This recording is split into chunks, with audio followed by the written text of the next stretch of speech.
பேர் பர்கத் நிசா. எனக்கு 2 குழந்தைங்க, பையன் 1 பொண்ணு 1. பொண்ணுக்கு கல்யாணம் பண்ணி கொடுத்துட்டேன். ஒரு இடம் விற்று அந்த பிள்ளைக்கு நகையை போட்டு கல்யாணம் பண்ணி கொடுத்துட்டேன். பையன் தான் என் கூட இருக்கான். அவங்க என் வீட்டுக்காரர் இல்லை.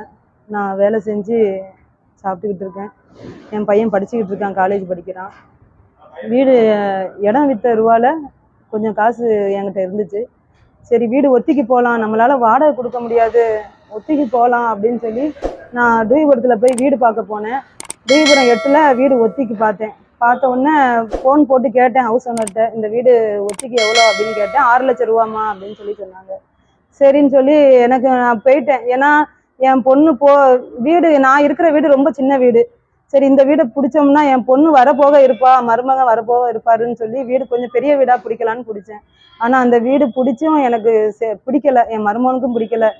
என்னம்மா காத்தோட்டமே இல்லை, எந்த ஒரு வசதியும் இல்லை, தண்ணி வசதி இல்லை, காத்தோட்டம் இல்லை, இப்படி மெயின் ரோட்டை பிடிச்சி வச்சிருக்கீங்களே, நீங்கள் வீட்டை காலி பண்ணிடுங்க, அவர்கிட்ட ரூபா கேளுங்க ஹவுஸ் ஓனர்கிட்ட அப்படின்னு சொல்லி சொன்னார்.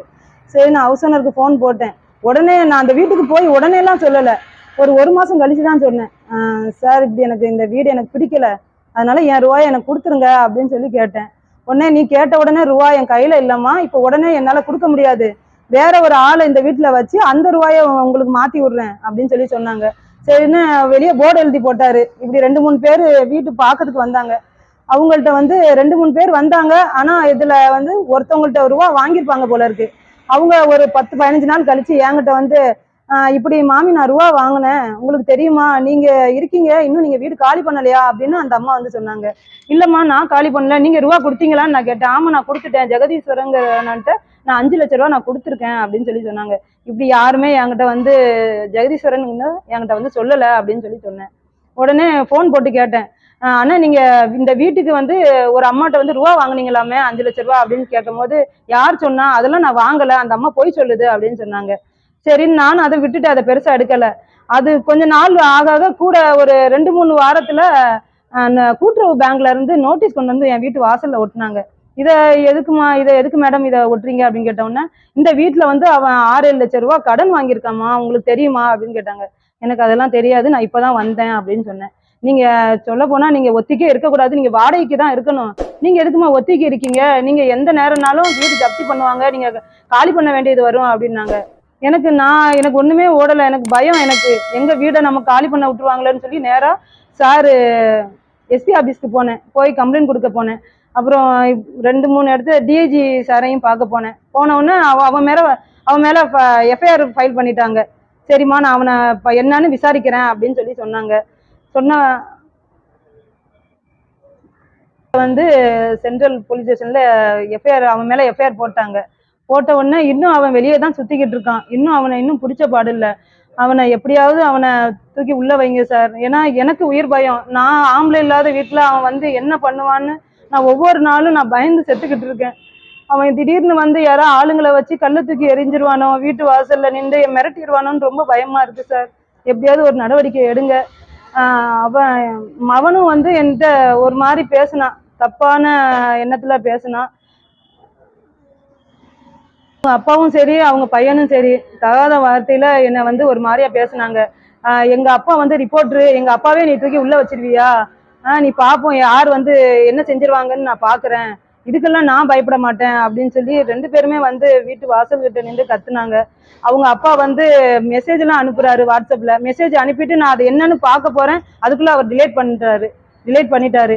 நான் இதை 2-3 வாட்டி சார்ட்ட கம்ப்ளைண்ட் பண்ணேன். சார் அவன் செல்லு ஆன்ல தான் இருக்கு, அவன் 2-3 மெசேஜ் எனக்கு அனுப்பிட்டு டிலேட் பண்றான், என்னன்னு கொஞ்சம் அவனை சீக்கிரம் பிடிங்க சார், அவன் வெளியே தான் சுத்திக்கிட்டு இருக்கான் அப்படின்னு சொல்லி சொன்னேன். சீக்கிரமா நான் அவனை பிடிச்சிருவோமா அப்படின்னு சொல்றாங்க. ஐயா சீக்கிரமா பிடிக்கணும், பிடிச்சி என்னை எப்படியாவது என் உயிருக்கு உத்தரவாதம் நீங்க தான் ஐயா. பேர் சாந்தி ராமலிங்கம். நாங்கள் டூவிபுரம் 4ல் குடியிருக்கேன். நாங்கள் பாத்திர வேலைக்கு ஹோட்டலில் வேலை பார்த்தேன். ஒரு பல இடங்களில் வேலை பார்த்து சீட்டு போட்டு கொஞ்சம் கொஞ்சமாக காசு சேர்த்து வச்சு ஒரு 4 லட்ச ரூபா சேர்த்து வச்சேன். மிச்ச கடன் வாங்கி 1 லட்ச ரூபா கடன் வாங்குது. ஒரு ஒத்திக்கு வீடு பார்த்து இருப்போம் அப்படின்னு சொல்லி ஒத்திக்கு வீடு பார்த்தேன். ஒத்திக்கு வீடு பார்த்துக்கிட்டு இருக்கையில ஒரு வீடு இருந்துச்சு மெயினில் டூவிபுரம் 8ல் வீடு போர்டு பார்த்து அந்த வீட்டில் போய் ஓனர் நம்பர் கிடந்தது. அந்த நம்பருக்கு ஃபோன் பண்ணி பேசினேன். அவங்க வந்து வீடு 6 லட்ச ரூபான்னு சொன்னாங்க. எனக்கு 6 லட்சம் இல்லை, நான் எவ்வளோதான் வச்சுருக்கேன், எனக்கு வீடுக்கு வேணும்னு கேட்டேன். சரிம்மா நான் சொல்கிறேன், அப்போ நீங்கள் பைசா கொடுங்க, நான் அந்த வீட்டில் இருக்கிறவங்கள நான் காலி பண்ணி விட்டுட்டு உங்களுக்கு நான் பைசா உங்களுக்கு அந்த வீட்டில் நான் குடியிருக்க வைக்கேன்னு சொன்னாங்க.